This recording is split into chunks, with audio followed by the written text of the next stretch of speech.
having a very clear understanding of what's going on with someone is pretty crucial. Exactly. If I have half an understanding or a quarter understanding, that's not likely to build trust very easily, because I'm not really getting it. Trust. I think again something happened today. Someone, I think it was one of the members. Yes. And I reflected something back to them, Okay. which wasn't quite what they said. And actually they said, yes, exactly, that was it. So I was able to say a word that they hadn't got to, but the word expressed more clearly what they were trying to say. And that was then very trust-inducing, because it told the person that I was paying very, very close attention to what they were saying. Good. Right. Now, clearly, if there is a kind of language barrier between us, that's going to be much more difficult.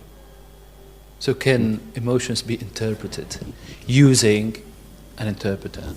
And whether it is more difficult than translating discourses?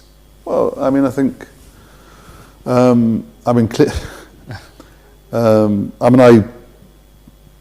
I work with individuals in another organization, I use interpreters. And clearly then, it's no longer a two-way relationship, it's a three-way relationship.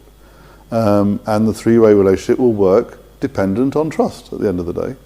If it's very clear to me, for example, that the interpreter is somehow simply interpreting the words, okay, actually, as opposed to the feeling of the person, the feeling that comes with the words, I'm not going to be very happy, because I'm not then getting the person. I'm not really getting the message of the person. Obviously, I'm doing my own best to try and read the body language of the person anyway. Yes.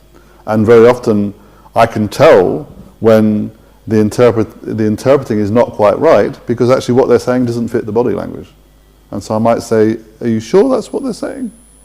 Can you ask them again? Because I'm picking up something a bit different here." But also, aren't you concerned that the interpreter will add some of his feelings or emotions to the meaning expressed? Yeah, and often that's exactly what happens.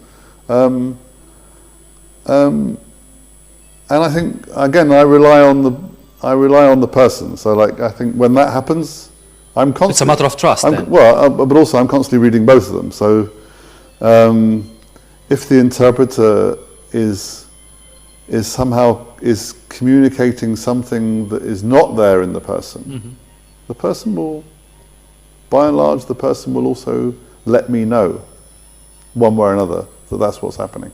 That's good. Do you require, in this sense, that the interpreter should be part and parcel of the group? Sorry, do I? The interpreter to be part and parcel, a member of the group? Absolutely, yeah. Why? Because they're a human being, okay, and they might be interpreting, okay, but they're doing all sorts of other things as well.